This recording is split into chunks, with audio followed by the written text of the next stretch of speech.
citizens of this republic. 2 centuries and more have passed since the ink dried upon the parchment we called the Bill of Rights. I stood then not as an author, but as its witness, its champion. And now I speak again, not in flesh but in spirit, summoned by the gravity of your times and the tremor in the foundations of liberty. The Bill of Rights did not descend from Olympus, nor spring forth in perfection. It was forged in debate, tempered by fear, and consecrated in compromise. Yet within its 10 slender articles lies the armor of the citizen, a bulwark not merely against tyranny, but against forgetfulness. For what is freedom, if not the memory of struggle made law? The first of these rights grants you the liberty to speak, to worship, to print, to assemble, and to petition. It does not guarantee that you will be heard, only that you may speak without a king's gag upon your tongue. Guard it well. The second ensures that a free people may bear arms, not for sport alone, but as an assurance that power is never beyond the reach of the governed. This right, like all others, demands responsibility, not recklessness. The third, rarely invoked, yet emblematic. No soldier shall quarter in your home in peacetime.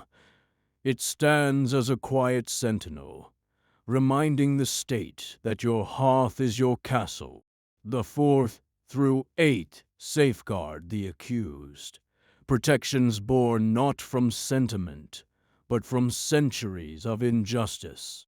Writs of search, cruel punishments, the silence of the accused. These were not theoretical horrors, but lived tyrannies. And so we declared, never again. The 9th and 10th, oft overlooked, remind us that power not granted is not implied, that the people retain their sovereignty, and the states their dignity. These are not afterthoughts, but anchors.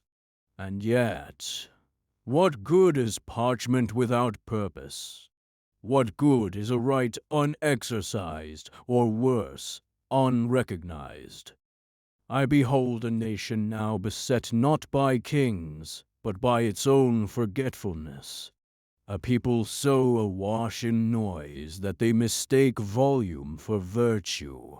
The freedoms once fought for in blood are now bartered away in comfort. You debate the words, but neglect the meaning. You invoke the founders, but ignore the fire in their souls. We did not enshrine these rights so they might lie dormant or serve the loudest faction. We did so that all, great and small, rich and poor, native-born or newly arrived, might stand equal beneath the law. I ask you, do you still believe that? For liberty is not the child of chaos, nor the sibling of entitlement. It is discipline, it is sacrifice, it is the eternal burden of self-governance. Let no man, party, platform, or momentary panic tempt you to curtail the rights of another, for the silencing of one voice is the rehearsal for silencing them all. The Bill of Rights is not a relic. It is a mirror. Hold it up to yourselves. Do you see a people worthy of it?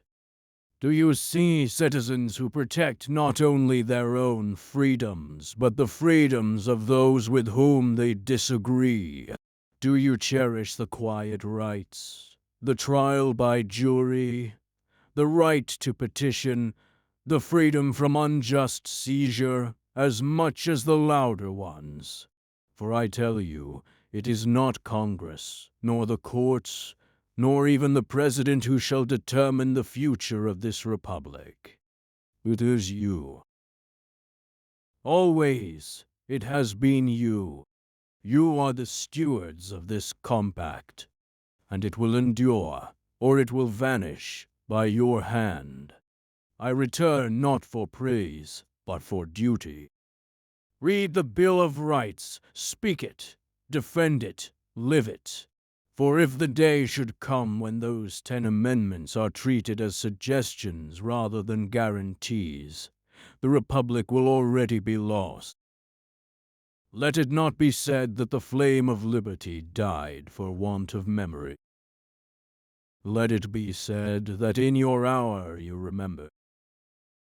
And so I take my leave, not in retreat, but in faith.